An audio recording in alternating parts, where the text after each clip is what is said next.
Welcome to Hers His and Ours, part of the Shice Podcast Network.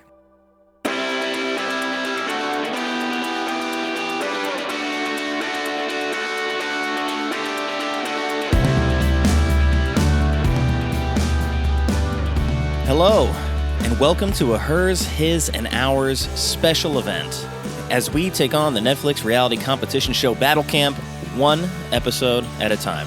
Welcome to Battle Camp. Or Battle Camp. Here we go. Here we go. This episode starts with Cashing in on the drama of the previous episode. At the end of the previous episode, I think, is where we hear Avery talking about the wheel bringing justice. Right? And I'm like, oh, it's going to bring justice, all right. It's the start of this episode, too. Yeah, just not in the way that she's hoping for. Justice for all of us. Yes, she gets eliminated. And I wish QT was more snarky or meaner about it. You know, after she left. Yeah, I wish Trey was. I wish he had spoken up more. Yeah, I mean, he was kind of just like laughing at how ridiculous things had gotten with her. But she just keeps saying, Avery just kept saying, like, I played an honest game. I'm happy that I played an honest game. I'm like, I don't know what she's talking about. She did the opposite. She definitely did not play an honest game, which is fine because this game isn't about being honest. It's about winning $250,000. So, yeah, we talked in the last episode about her. Like if she had just her dropped narcissism. Yeah, if she had just dropped that narrative and been like, she's playing a game, it probably wouldn't have come off as much of a punch in the gut for everyone else as well. But the like placating of, well, I didn't vote for you and I didn't want anyone to know or think I was voting for my own team member. It's like, it doesn't matter. You did more damage than just picking your one vote. So you can't say you're being honest or you're playing an honest game. You're being a hypocrite in that sense. Yes, absolutely. And there's a lot of gaslighting on her part. And then she also acts like she was the victim, just like Tony did when he left. And yep. So it serves her right. Which proved my point of saying in the last episode that she was the female version of Tony. Yeah. So, I mean, serves her right to go home. But then it is a double elimination episode as well. So the wheel gets spun again. And yeah, the wheel sort of does what the wheel is supposed to do. And Gio gets eliminated. Whose name is only up there once. It's only up there once. And I feel like his vendetta against Trey was misplaced a little bit. Because of Avery. Because of Avery and because of Polly. Yeah. But on his ballot, he wrote Trey, in parentheses, for Louis. So he was like, he felt like some sort of like righteous indignation that he had to defend Louis, but it's because the seeds of Trey being this backstabbing guy that threw his best friend under the bus kind of situation had led him there. But Gio was very much like, I can't stand Trey. Like, I'm so sick of him phony. Like, I can't fake it anymore. It's like the two of them almost never interact on the show. So it was weird that Gio got like as offended as he did by it. He probably shouldn't have gone home. You know, he had played a clean, good game to that point, but he got manipulated.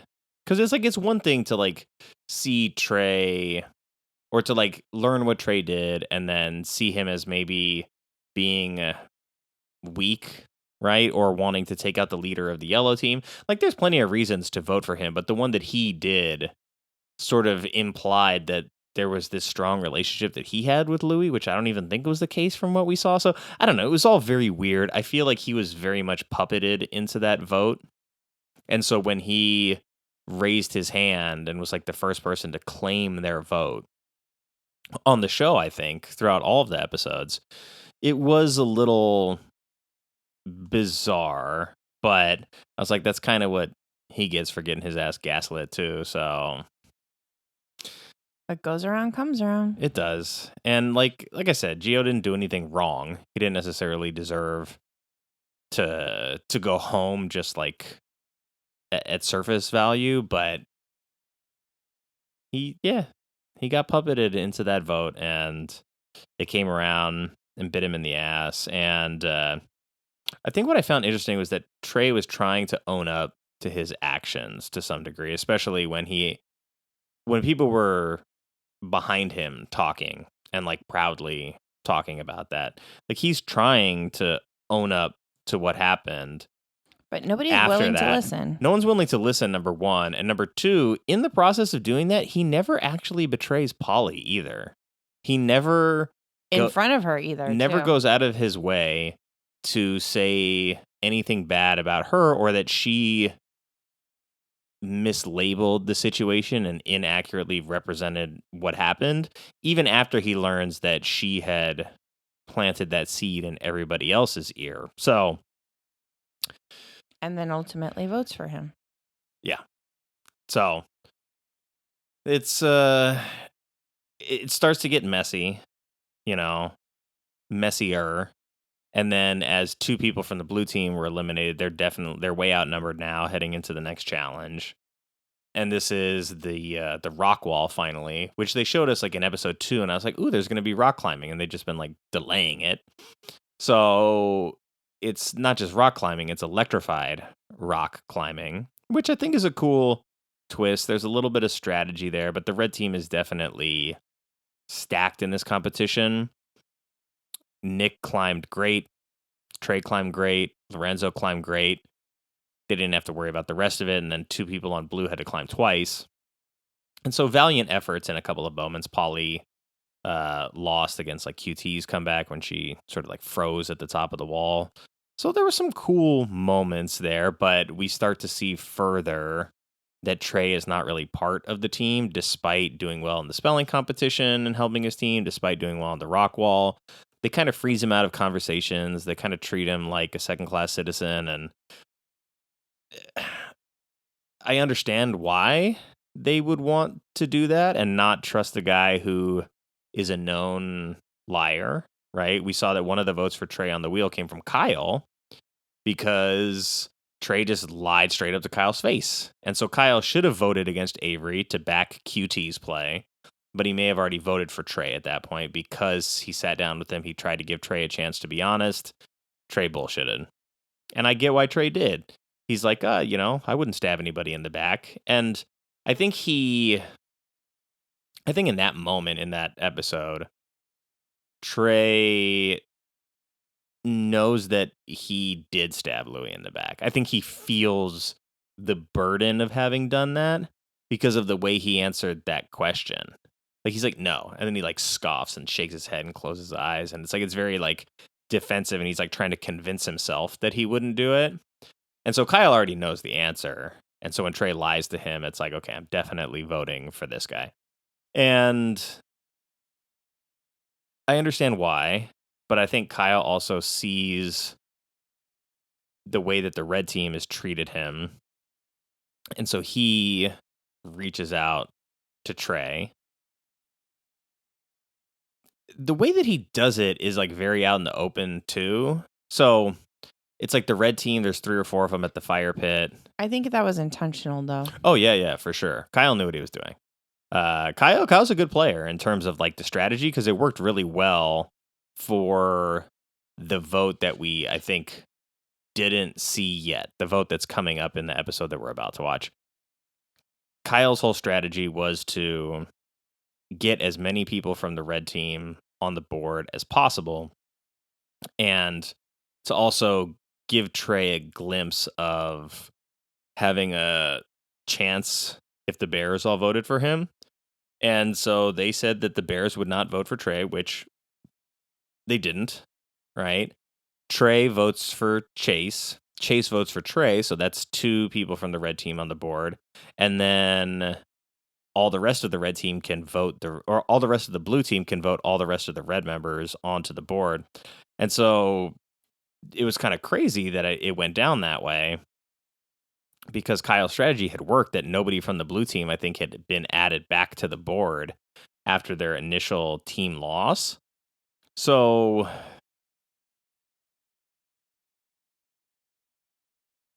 I like the game that Kyle's playing, honestly. I feel like he came in at the right time. He's very aware of his team's strengths and weaknesses. He knows their position. He knows that it's a game and he's trying to win. And I think one of the other things that maybe sent him after Trey was when they did the punishments, they're all huddled and Trey was like, well, Morgan doesn't like any kind of food. I feel bad putting her in a food challenge where we legitimately know that it's going to like cause her actual discomfort. And they just ignored him. Like they didn't entertain the conversation. They're basically like, screw you. We want Morgan to eat maggots or whatever, right? So I think he rightfully voted against Chase or anybody on his own team because he doesn't feel that team is a good fit for him. Like he said, I feel like I have my back up against the wall and I don't really have a choice in I had to do what I had to do. Yeah, and I think especially because like now that it's not just a matter of, okay, he lied, we're going to give him the cold shoulder a little bit. I feel it's very intentional what they're doing to him. So then to kind of like they're setting him up for failure so that they can then play the card of like, well, you betrayed us, you lied to us, you said you weren't going to do that, even though they've been icing him out on purpose. In addition to that, like they've set him up to do that. Whether he would have done that on his own, I don't think so. If they had accepted him and like given him, the time of day and like given him a chance, I don't know that he would have taken up Kyle's offer that quickly. I think he would have tried to really show his alliance to his team. But we're very quickly seeing how little he matters to them and how much of an outsider they're treating him and think of him. Like they're not actually thinking of him as a team, like a teammate of theirs. They're not. I think they're sort of waiting for him to screw them over. But also, like, I think the whole team dynamic on Red by bringing in Chase changed everything because Chase becomes the de facto leader of the team, although he's not the strategy guy. And so Trey feels like he has more to offer as the person, like basically Red absorbed the yellow team captain. So you absorbed maybe like the most strategic player from yellow, other than Gabby, who is gone. So that's good. Like you're not receiving like the weakest link in the chain from a team that you've defeated. But then they treated him like he didn't have any value to the team, even when he did well for them in multiple events. So I think that's ultimately what set him off and land. Yeah, like you said, they're waiting for him to make the mistake that they're like goading him into it basically. So I don't think it's like a big surprise to them that it's happening, and like Chase's overreaction is a little weird, but Kyle did what he wanted and he got the right people on the board for his team, because he had Red vote for Trey a bunch. He had Trey vote for Red, and then the rest of Blue mobilized against the rest of Red, and they stacked the deck a little bit better in their favor. So they might be able to walk out of there with some eliminations of Red that could help. Yeah. Like, I don't think he's innocent in any of this, but again, they're playing a game. Yeah. So he wants to win. They're like blaming him like he wants to win so bad he'll do anything. It's like, you guys are playing for $250,000. Do you guys not want to win? Yeah, and just like every single one of them will do the same thing, they're all going to turn on each other at some point. That's the point of the show. Yeah, this is why it reminds me so much of Big Brother. It's not called Friends Summer Camp. It's called Battle Camp. Yeah. So we'll see. The wheel got spun, but we didn't see who it lands on, right? Correct. It was a cliffhanger. Yeah. It is a cliffhanger, so we're gonna walk into the spin. It was funny watching the punishment though, in that you had people who were just like so grossed out by it. I was like, this wouldn't have even phased me. Be like tarantula pizza, no problem. So gross. I saw it when they showed the trailer for the show. It was one of the things that made me want to watch it. I was like, I would eat the tarantula pizza. I don't care about the maggot pancake. Like at least they're giving you pizza and pancakes. They're not just making you eat the tarantula by itself. It's cooked. I still wanted to see what was under the last two baskets. If I were on the show, you would have seen it. I would have just eaten it voluntarily. It's disgusting. And talk about GI issues. Yeah. Well, I'll have some tarantula diarrhea later. I'm not a Netflix reality star, so I can't get on Battle Camp, but maybe they'll do like regular people Battle Camp. I don't think so. No. That won't sell. No, they don't want to see me have tarantula diarrhea on Netflix. Pretty sure no. Oh, they don't know what they're missing. All the little thorny bits come out in the backside. Ooh wee. Pretty sure no. So I think we left off guessing what the wheel was going to be because Kyle, QT, Morgan, Shuby are on there from the elimination. QT and Morgan are there from the punishment. And then Georgia voted for Morgan. Chase, Polly, and Nick voted for Trey. Morgan voted for Georgia. Kyle voted for Lorenzo. Trey voted for Chase, obviously. Shuby also voted for Chase. And QT voted for Chase, and Lorenzo voted for Kyle. So Chase is on there 3 times. Trey's on there 3 times. So you really had, aside from Morgan, who got added 1 additional time, and Kyle, everybody else on the board is red. So they did a really good job of evening out the wheel overall. So Kyle's strategy worked, but it's going to come down to whether or not Trey survives, because he can't officially switch teams, I don't think. No. I mean, he should have. He should have just been like, I'm grabbing my bunk. I'm with them now. Like, give me a sweater. I'm blue team now. I mean, I wonder what would have happened if he had tried. I mean, if Tony can just, like, leave the show voluntarily, I don't think they're policed that much. Like, you didn't have to be a spy about it, you know? You could have just been like, I don't feel respected here. I'm going to the other team. True. The votes would have shaken out basically the same way, I think, but I'd be curious if he was just like, no, we'll even the team numbers up now.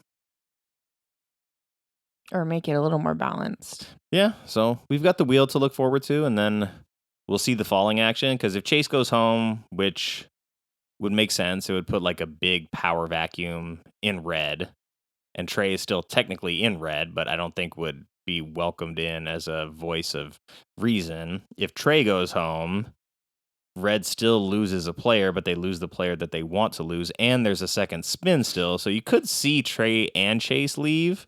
I still think we've got to see more double eliminations from here on out, because there's only 3 episodes left and there's still 10 of them. So how do they get it down? So after this, are the teams going to absolve at some point? Well, hold on, the episode we're talking about is 7, right? Yes. So then starting 8, there'll be 8 players left. If you cut the team in half at that point, starting episode 9, there would be 4 players left. And then in episode 10, you would eliminate 3 of the remaining, and then there'd be the winner. But how would it go from 8 to 4? You say we're going to eliminate 4 people. So a quadruple elimination? Yeah, they gotta wrap it up. I don't know. Clock's ticking. It's going to be interesting. Yeah, unless there's other challenges, like if you lose the punishment, you're automatically eliminated from the show kind of thing, which they could do. Because then 2 people would automatically go home along with the double elimination. Yeah, because you would think they would get rid of the wheel at some point. Yeah. Because say if you only have 4 players left and you're trying to vote, right? Even if you mobilize all 3 against 1, that person's gone. And then there's only 1 vote for one of the remaining 3 players left. So then you would still have 2 players. So yeah, I think it's definitely going to come down to like a physical challenge will result in an elimination, which we could see it. Say the teams get even and it's 4 on each team. You could see like we're doing time trials or something, and maybe the teams themselves will have to vote to eliminate 1 player from their own team kind of thing. Or they just get rid of the teams and it's a free-for-all. Yeah, that seems more likely once you get down to a certain number, but yeah, I'll be curious to see what they do. I mean, the wrinkles so far have been engaging and entertaining enough where I've been okay with it. I haven't felt like there's any like weird strategic problems with the style that they've chosen. So, all right. Well, all right, yeah, let's is go it time find to out. hit pause so we can go watch? Well, it's time to hit stop, and then we're gonna go watch, and then I'll publish these 3 tomorrow, and we'll record, I guess, 8, 9, and 10.